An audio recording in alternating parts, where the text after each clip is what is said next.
Hello students, नमस्कार। आज हम आपके लिए लाए हैं लेक्चर नंबर 2, जिसमें पढ़ेंगे पदार्थ। पदार्थ होता क्या, पदार्थ की परिभाषा और पदार्थ का वर्गीकरण। तो सबसे पहले हम चलते हैं पदार्थ की डेफिनेशन पे। तो पदार्थ क्या है? ऐसी कोई भी वस्तु जिसका क्या हो, द्रव्यमान होता है, स्थान घेरता है, जिसे इंद्रियों से अनुभव किया जाता है, उसे वह पदार्थ कहलाता है। जैसे कि क्या कर सकते हैं हम उसे, जिसका ना कोई द्रव्यमान हो, क्या करे, स्थान भी घेरता हो, इंद्रियों द्वारा हम क्या किया जाए, अनुभव किया जा सकता है, क्या कहलाता है, पदार्थ कहलाता है। जैसे उदाहरण के लिए क्या हो गया, सीमेंट हो गया, कांच हो गया, पेपर हो गया, प्लास्टिक आदि द्रव्य या पदार्थ हैं। मतलब देखो, सीमेंट के कण का तो कुछ ना कुछ वजन होते हैं, कुछ स्थान को घेरती हैं ना। चलो बात है पदार्थ का वर्ग, क्लासिफिकेशन ऑफ मैटर। पदार्थ को निम्नलिखित दो प्रकार से वर्गीकृत करते हैं, एक भौतिक वर्गीकरण, दूसरा रासायनिक वर्गीकरण। अब आते हैं भौतिक वर्गीकरण, जिसे हम बोलते हैं फिजिकल क्लासिफिकेशन। समान ताप दाब की परिस्थितियों में भौतिक अवस्था के आधार पर द्रव के तीन रूप होते हैं। द्रव या पदार्थ एक ही बात है ना। तो कितने होते पदार्थ? भौतिक अवस्था के आधार पदार्थ कितने प्रकार के होते हैं? तीन प्रकार के। कौन कौन से? ठोस, द्रव, गैस। अब आते हैं ठोस की परिभाषा। ठोस में क्या होता है, इसका आयतन तथा आकार दोनों क्या होते हैं, निश्चित होते हैं। इसमें जो अवयवी कण के बीच की दूरी काफ़ी कम हो, जैसे आप लोग चित्र में देख सकते हैं, इनके अवयवी कण देखो कितने पास पास है ना।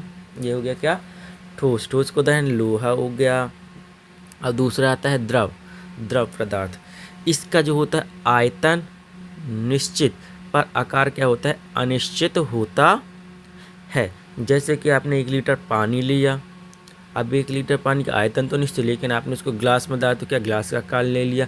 यदि बॉल में डाला तो बॉल का आकार ले लिया। इस प्रकार से इसके जो अवयवी कणों के बीच की जो दूरी है, ठोस की अपेक्षा क्या होती है, कम होती है। जैसे आप लोग इस चित्र के द्वारा देख, जैसे जल जल बहता है ना, उसके अवयवी कण क्या होते हैं, दूर दूर होते हैं, लेकिन ठोस की अपेक्षा अधिक। अपात गैसीय पदार्थ, इसका आयतन तथा आकार दोनों क्या होते हैं, अनिश्चित होते। इसके जो अवयवी कण होते हैं काफ़ी दूर होते हैं, बहुत दूर दूर होते हैं। देख सकते हैं आपस में कितने दूर दूर हैं। तो अब अपना दूसरा है रासायनिक वर्गीकरण। सभी प्रकार के पदार्थों को दो भागों में वर्गीकृत कर सकते हैं रासायनिक रूप से। पहला तो है मिश्रण, जिसे मिक्सचर बोलते हैं, शुद्ध पदार्थ जिसे हम बोलते हैं प्योर सब्सटेंस। दूसरा अब आता है मिश्रण। क्या होता है मिश्रण? दो या दो से अधिक तत्वों अथवा यौगिकों किसी भी क्रम अथवा अनुपात में मिलाने से प्राप्त पदार्थ को क्या बोलते हैं, मिश्रण। दो या दो से अधिक तत्व हो सकते हैं या यौगिक किसी भी क्रम में हो सकते और किसी भी अनुपात में मिला सकते, उसे हम क्या बोलते हैं, मिश्रण बोलते हैं। मिश्रण जैसे कि जल और पानी का मिश्रण, गेहूं और चावल का मिश्रण, ये इत्यादि हो सकते हैं। दो प्रकार के होते हैं मिश्रण। कितने प्रकार के होते हैं? दो प्रकार के, एक समांगी मिश्रण, दूसरा विषमांगी। हम चलते समांगी मिश्रण, जिसे हम बोलते हैं होमोजीनियस मिक्सचर। होमो मतलब क्या होता है, समान, मतलब क्या हो, अच्छी तरह से मिले हुए। ये मिश्रण के अवयव आपस में इतनी अच्छी तरह से मिले होते हैं कि इन्हें क्या कर सकते हैं, सूक्ष्मदर्शी द्वारा भी नहीं दे सकते। ऐसे नमूने की संरचना क्या होती है, एक समान होती है और इनको पृथक करने की कोई सीमा दिखाई नहीं दे सकती।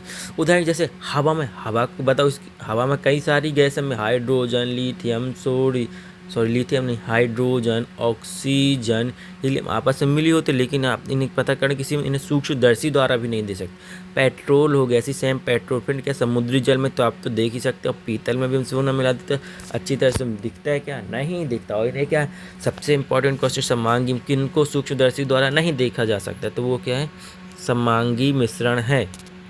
अब दूसरा आता है विषमांगी मिश्रण। यह मिश्रण विषमांगी मिश्रण कहलाता है, जिसमें एक समान संगठन नहीं होता था, विभिन्न घटकों की पृथक्करण किसी में क्या होती है, दिखाई देती। इन घटकों को नग्न आंखों द्वारा क्या किया जा सकता है, देखा जा सकता। बालू तथा लोहे का बारूद मिक्स कर दो, लोहे और बालू का बारूद, आपको लोहा अलग दिखाएगा, बारूद मतलब इनको पृथक्करण आप उनको क्या कर सकते, बीन सकते हैं। रेत और पानी देख सकते हैं, तेल तथा पानी दे सकते इत्यादि। अब दूसरा आता है शुद्ध पदार्थ, प्योर सब्सटेंस। जब पदार्थ में केवल एक अवयव होते तब इसे शुद्ध पदार्थ कर, जैसे क्या हो गया आपका गोल्ड हो गया, और गोल्ड हो गया, और क्या हो गया आपका आयरन हो गया इत्यादि। ये कितने प्रकार के होते हैं? 2 प्रकार के होते हैं। तत्व एलिमेंट पदार्थ का वह सरल रूप है जिसे अपघटित करके और अधिक सरल तथा समान पदार्थ नहीं बनाया जा सकता। क्या कहलाता है? तत्व कहलाता है। जैसे गंधक, लोहा, हाइड्रोजन आदि। उदाहरण, इस समय ज्ञात तत्वों की संख्या क्या है? 100। जितना वर्ष सारणी में तत्व 112 सभी क्या है? तत्व हैं। क्लियर हो गया? अब आते हैं कंपाउंड। ये पदार्थ, यहाँ पर ये लिखा है कि जहाँ आप ये कर दी, ये पदार्थ जिन्हें 2 या 2 से अधिक सरल पदार्थों अपघटित किया जा सकता है यौगिक कहलाता है। या आप लिख सकते हैं 2 या 2 से अधिक तत्व मिलकर किसका निर्माण करते हैं? यौगिक का निर्माण करते हैं। उसे हम क्या बोलते हैं? यौगिक कहते हैं। जैसे कि C+O, तो क्या होगा? 2 तत्व हैं, 2 या 2 से अधिक तत्व आपस में मिलकर किसका निर्माण करते हैं? यौगिक का। उसे हम क्या बोल सकते हैं? यौगिक। अब इसी को हम, इसकी परिभाषा CO2 है, तो इसके हम तोड़ेंगे तो C+O2, मतलब और सरल पदार्थों में घटित कर दिए, मतलब तत्वों में आप घटित कर दिए ना। Thank you students. यदि आपको लेक्चर पसंद आता तो प्लीज़ लाइक, सब्सक्राइब कीजिए और शेयर कीजिए।